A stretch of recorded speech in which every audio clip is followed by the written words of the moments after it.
おはようございます。昼寝から目が覚めたので、午後もバシバシ観光していきたいと思います。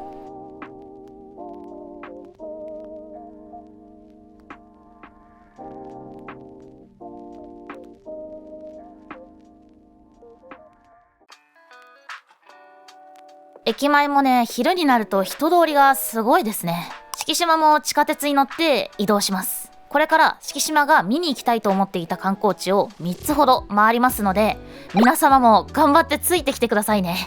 というわけでやってきました。台空という駅です。ちょっとね、暑かったので駅のセブンイレブンでお茶を買いました。ここからしばらく歩きます。だいたい10分くらいですかね。この辺は割と交通量が多そうです。目的地に向かう途中にも良さげなマンションがあって、本当にね、香港はどこを見ても最高な景色しかないなと思いました。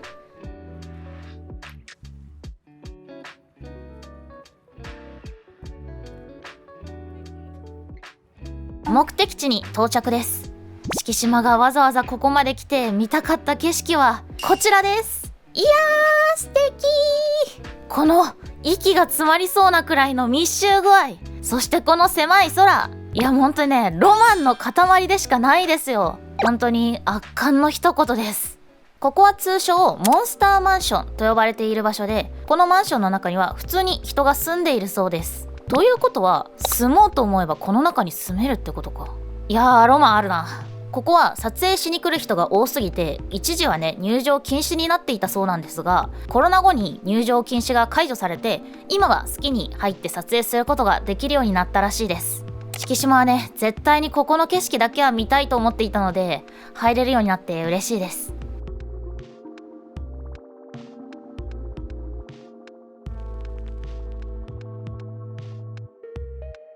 さすがにね、人気なスポットなだけあって、平日の昼間でも結構人がいましたね。ちなみに1階部分にはお店が立ち並んでいて、カフェとか美容院、あとは文具屋さんとか不動産屋さんなどが入ってました。ここがね、あまりに良すぎて移動したくない気持ちになっちゃったんですけど、ただね、他にも行きたい場所があるので移動します。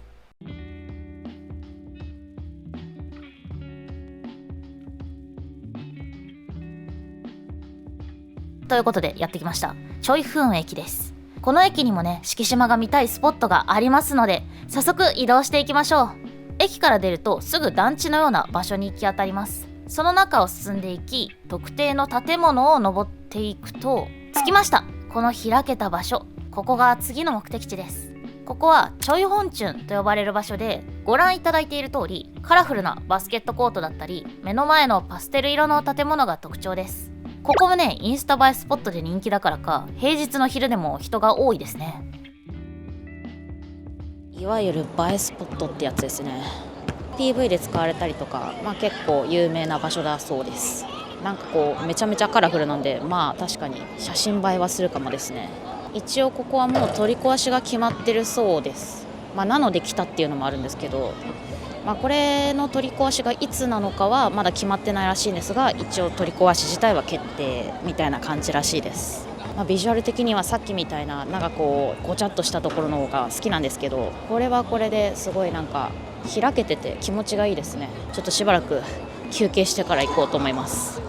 この景色も見られなくなると思うと、なんだか寂しい気持ちになりますね。この辺りは公営住宅らしいんですけど、近年ね、こういう公営住宅の老朽化が目立ってきて、解体とか建て替えなどが行われている場所も結構多いらしいです。で、そのうちの一つであるここもね、築60年以上が経過して、そろそろ老朽化がやばいんじゃないってことで、今回建て替えが決まったらしいです。話によるとね、建て替え後は40階建てのマンションがここに建つそうです。やっぱ地震がない国は強えな。というわけで、解体予定の公営住宅チョイホンチュンでした。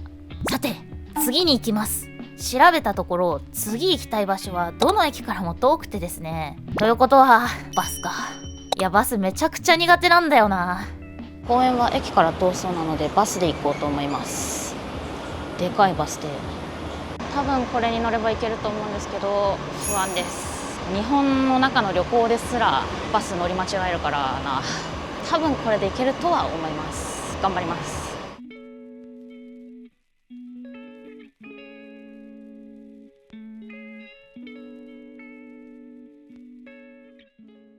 というわけで無事に最寄りのバス停で下車しました。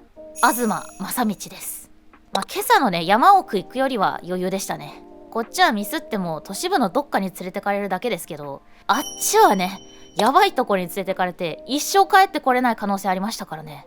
ということでやってきました。なんか正門じゃないとこから入っちゃって何が何だか分かんなくなっちゃってるんですけど、ここは空論ウォールドシティパーク、つまり急流城西公園です。そう名前の通りここはもともとあの巨大なスラム街急流城西のあった場所ですね。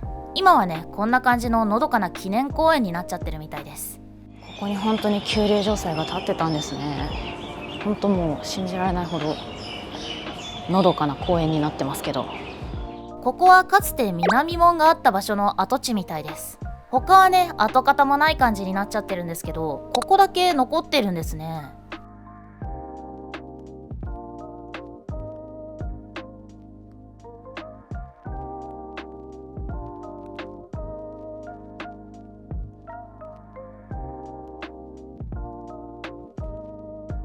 敷地内をいろいろ歩いてると中華風の庭園がありました。なんか思った以上に痕跡がなくて、こんなところに本当にスラム街があったのかなという気持ちになってしまいます。たった20何年でこんなに跡形もなくなっちゃうんですね。入り口近くに当時の模型とか図とか、そしておそらく急流城西について説明しているであろうおじいちゃんがいました。真ん中のジオラマのとこでずっと説明してるおじいちゃんが、敷島が言ったら初め中国語で説明してて全然わかんないなって顔してたら、途中から英語に切り替えてくれて3割弱分かった気がする。聞き取れた部分としてはここがジオラマのここってことらしい。それくらい。あと年号を言ってましたね。でもなんだか本当に気持ちのいい場所ですね。ここに急流城西があったわけですもんね。本当に何もなかったですけど、あったんだなという感じですね。ちょっとさすがに歩き疲れたのでどっかに入ろうかなと思います。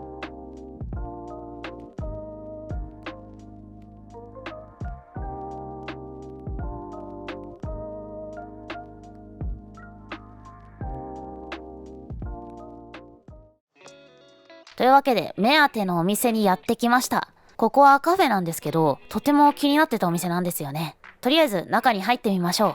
ここも QR 注文だったので助かります。隣の人が飲んでいた抹茶ラテが美味しそうだったので、それを頼むことにしました。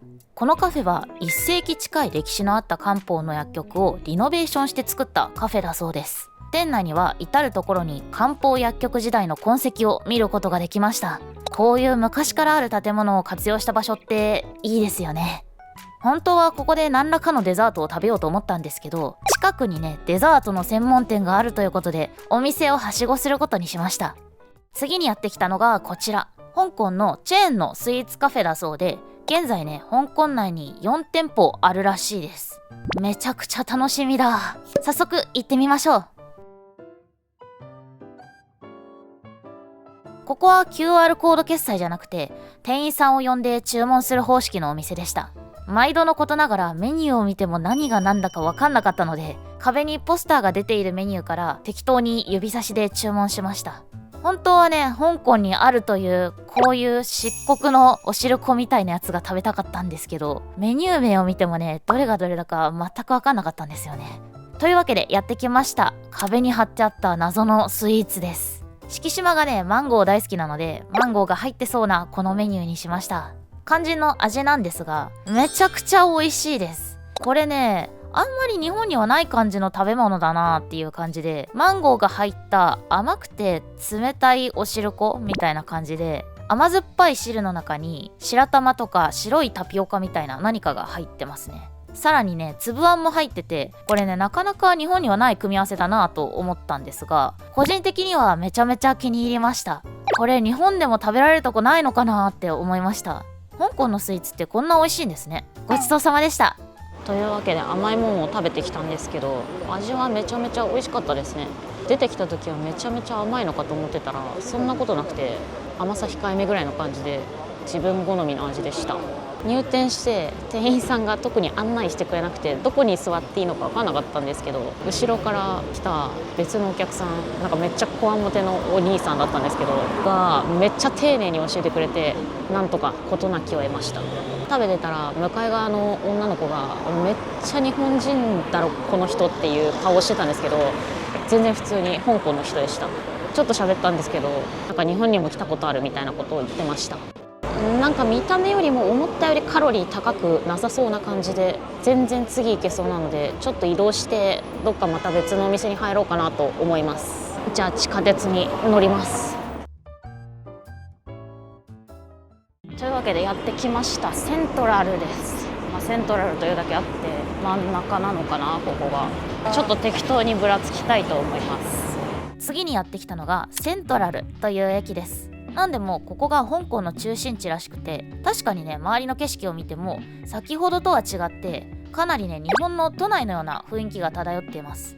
めっちゃどうでもいいんですけど、セントラルっていうと敷島はね、鋼の錬金術師を思い出してしまいます。なんかいいお土産ないかなと思って商業施設をぶらつくことにしました。いろんなお店があって歩いてるだけでも楽しいですね。歩いてたらパンダの群衆がいました。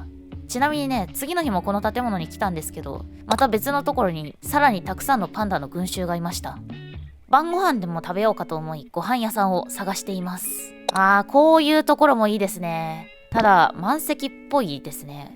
何を食べようか悩んだんですけど、そういえば香港のエビワンタン麺食べてみたいんだったということをね、突如思い出しまして、近所にあったこのお店に入ってみることにしました。ワンタン麺専門店と書いてあるので、多分間違いはないでしょう。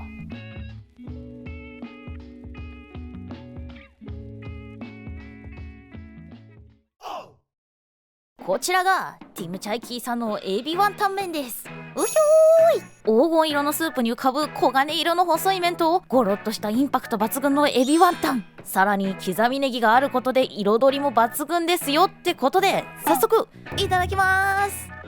うまい。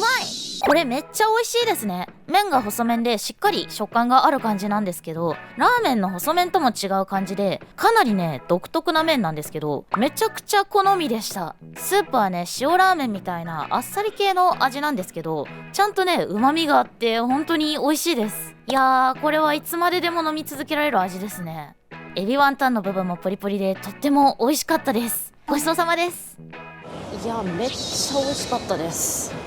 もうなんか麺が好みすぎるのと、あとねスープがねめっちゃね好みの味でした。今日そんなに胃腸の調子良くなかったんですけど、なんか美味しいもの食べたら元気出てきました。なんか全然食べれるような気がしてきた。もう一軒食べ比べしたいくらいだ。来ちゃいました。なんか近くで評判いいとこないのかなと思って調べたら、ここがヒットしたのでやってきました。店の前にお客さんが並んでますね。これはきっと人気店だな。敷島も早速並んでみます。店内もね、バカほど賑わってましたね。緑を基調とした割と現代風の内装が可愛いですね。なんかね、みんな豚足のような何かを食べてたんですが、敷島はブレずにエビのワンタン麺を頼みます。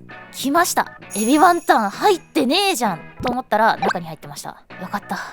1店舗目と比べるとこっちはあっさりめのスープで、死ぬほどお酒飲んだ帰りにでも食べられそうな一杯っていう感じでした。エビはね、気持ちこっちの方がプリプリで美味しかったですね。正直ね、先ほどの店もこっちもね、どっちも甲乙つけがたいくらい本当に美味しかったんですけど、個人的にはね、1店舗目に軍配が上がりました。いやー、でもこの料理本当に美味しいですね。これの専門店が近所にあったら、これは毎日通うだろうって感じの味ですごく美味しかったです。時間さえあればね、もっと食べ比べしたかったですね。ごちそうさまでした。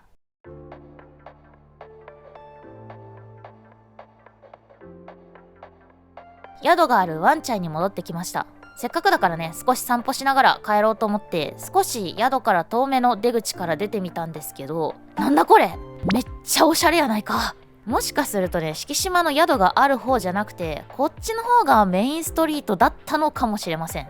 せっかくなので帰りにスーパーに寄ってみました。別の土地に来るとついスーパーの品揃えを確認しちゃいます。お酒のコーナーもお菓子コーナーも日本の製品ばかりで驚きました。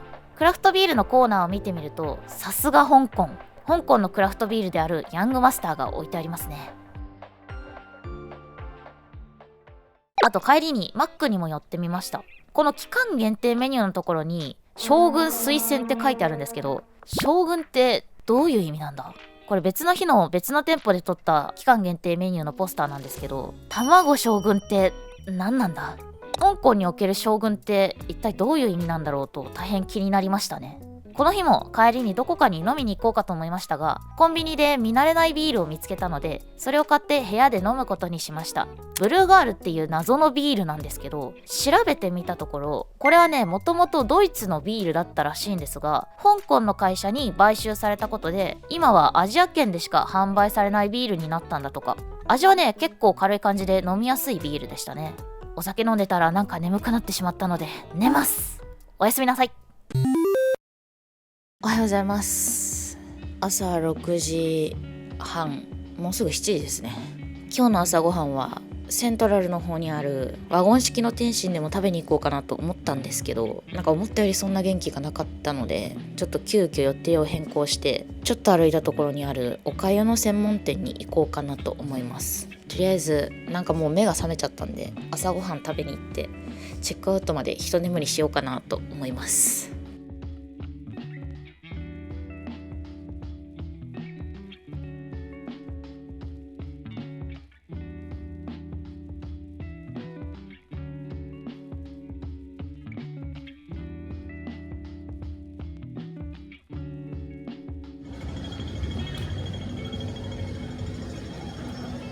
近所に胃に優しそうなものが食べられるお店はないかなと思って Google マップで調べていたら偶然出てきたお店です。敷島は今回コーンのおかゆとエビのチョンファンというものを頼んでみました。おかゆは日本のと違ってて、かなりね、ご飯がドロドロに煮込まれてる感じでした。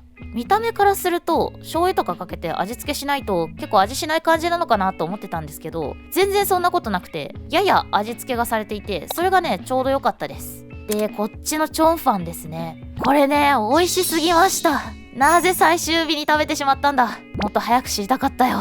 これはなかなか説明が難しいんですが、みずみずしくてもちもちのシートみたいなのをくるくる巻いたものに甘辛いタレがかかってて、くるくるの中には桜エビとニラが入ってるものっていう感じでした。独特のね、ムニムニ食感とタレが癖になる感じでね、本当に美味しかったです。次に香港に来たら絶対にまた食べます。この後は宣言通り宿に帰って一眠りしてからチェックアウトしました。今日はこれからね、ちょっと駅の向こうの方に行こうと思うんですけど、なんかちょっとチェックアウトをすると本当に帰るんだなって感じがして寂しいですね。これからちょっと行きたいね、エッグタルト屋さんがあるんで、そこに行こうかなと思ってます。というわけで行きましょう。というわけでベイクハウスに到着したんですけど、マジで並んでないですね。他の店舗は本当に激並びらしくて、確かに昨日ね、他の店舗通った時やばかったんですけど、行列がね、ここは全然平気でした。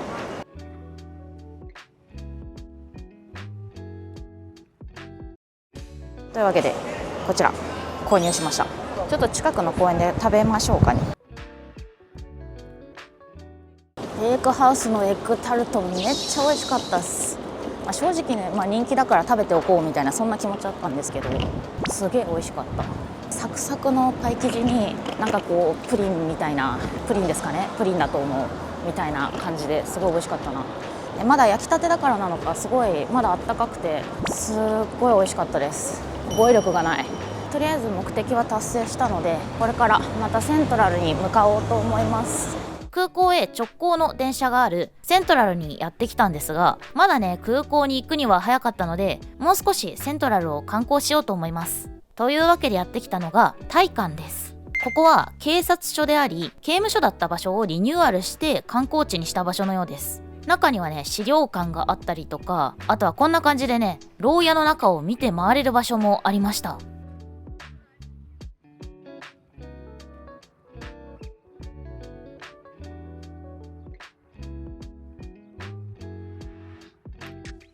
入り口付近はとても賑わっていて、何らかのねイベントをやっていたり、あとはレストランなんかもありましたね。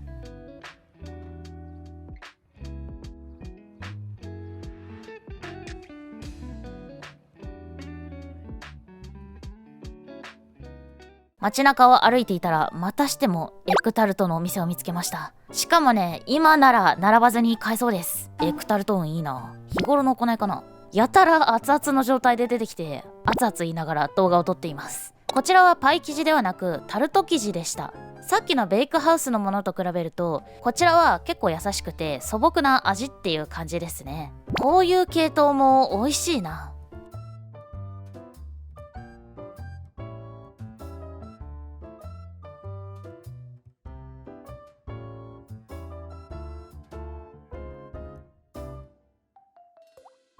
なんだかめちゃめちゃ名残惜しくて意味もなく街中を散歩してしまいます。ただね、早めに空港に行っておかないと乗り遅れそうで心配なので、そろそろ空港に移動しようと思います。いやー、香港は本当にいいところでした。また絶対来るぞ。早めに空港に来てやること、それは飲酒です。本当はね、空港に向かう前に香港駅近くにあるヤングマスターが飲める店に行ったんですけど、そこがね、あいにく営業してなくて、どこかに飲める場所はないかなと思っていたら、運よくね、空港内に飲める場所がありました。香港のクラフトビールであるヤングマスターのピルスナーとペールエールを飲みました。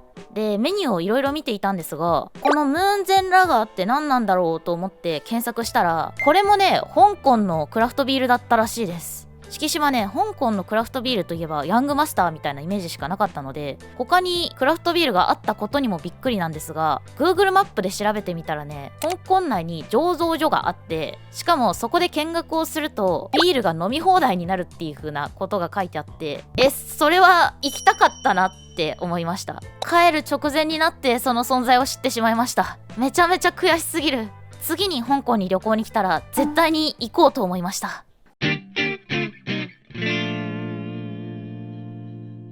というわけで2泊3日の香港旅行に行ってきました。いやー、一人で行ったのでどうなることかと思いましたが、意外と全然行けましたね。初めてのね、海外旅行だったんですけど、香港はね、ご飯も美味しかったし、街並みもすごく綺麗だったので、なんだか本当に充実した2泊3日の旅行でした。欲を言えばね、もうちょっと長く滞在してね、いろんなものを食べてみたかったです。まあでもそれはね、次の楽しみにするとして、またね、香港旅行に行く機会を作りたいなと思いました。まあ不便なことといったら、お店に行ってメニューが読めないとかそういうことはあったんですけど、ただね、そんなに不自由なく3日間を過ごすことができて、本当にね、楽しかったです。というわけで今回の動画はここまで。